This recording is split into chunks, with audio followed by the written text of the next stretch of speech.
अगले क्वेश्चन की तरफ चलते हैं।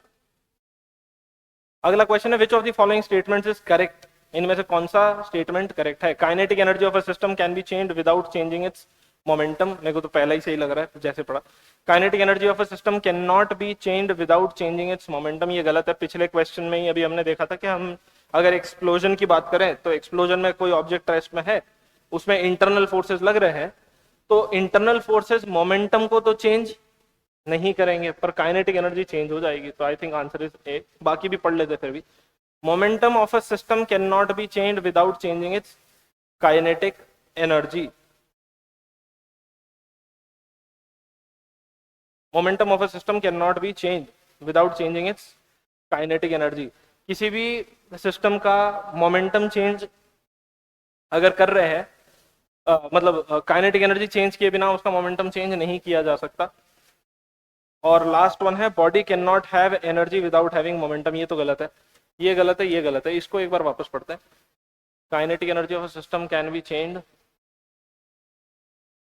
Without changing it's momentum, this is correct.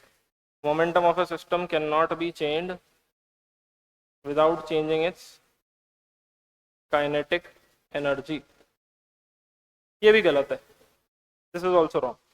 तो यहाँ पर भी कॉन्सेप्ट जो है वो यही लग रहा है, work done by all the forces equal to change in kinetic energy होता है। तो एक कॉन्सेप्ट तो ये लग जाएगा कि इंटरनल फोर्सेस भी काइनेटिक एनर्जी को चेंज कर सकते हैं। Second, if external forces are zero then momentum जो है इट रिमेन्स कंजर्व। ओके,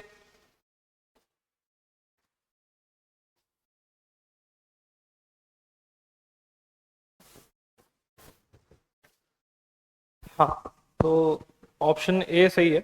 अगर इस केस की बात करें तो ऑब्वियसली ये भी गलत ही होगा, क्योंकि यहाँ पे बोला है momentum of a system can not be change without changing it's kinetic energy. अगर मैं यूनिफॉर्म सर्कुलर मोशन की बात करूं तो यूनिफॉर्म सर्कुलर मोशन में पार्टिकल पे जो फोर्स लग रहा होता है वो वेलोसिटी के परपेंडिकुलर लगता है, और इस वजह से मोमेंटम तो चेंज होता है, वेलोसिटी तो चेंज होता है, पर स्पीड चेंज नहीं होती, और स्पीड चेंज नहीं होगी तो काइनेटिक एनर्जी भी चेंज नहीं होगा।